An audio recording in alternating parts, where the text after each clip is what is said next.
Patuloy pang inaalam ng BFP ang dahilan ng sunog na tumupok sa nasa 80 kabahayan sa Barangay Poblacion, Talisay City sa Cebu. Yan ang ulat ni Jessie Atienza ng PTV Cebu.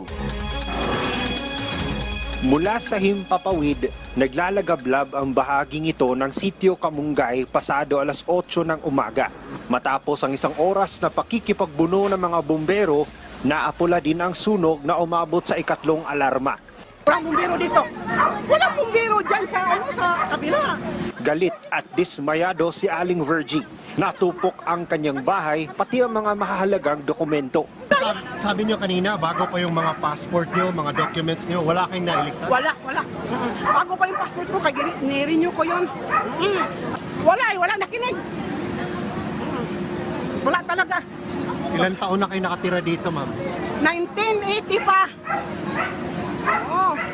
Wala talaga akong ano niya. Pagkatapos hindi ko ina-expect na yung bahay namin kasi malayo pa yung apoy.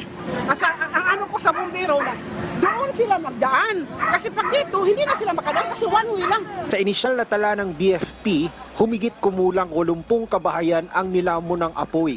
Aminado silang nahirapan sila sa pag-apula sa sunog dahil sa sikip ng ilang daanan papasok sa lugar at sa lakas ng hangin. Initially, sir, yung hangin po, sir. Mabilis yung hangin ba, sir? Tapos yung mga bahay, light materials. Nangako naman ng agarang tulong ang barangay sa mga nabiktima ng sunog habang inaalam pa kung ilan ang mga apektadong pamilya. Meron tayong 30% for disaster. Kaya mag-session kami para mailabas yung pera at matulungan namin kaagad yung mga naapektuhan ng sunog. Ang una, yung pagkain talaga. Yun ang badly needed nila, pagkain at saka tubig na mainom.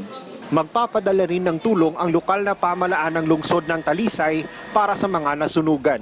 Mula sa PTV Cebu, Jessie Atienza para sa Bayan.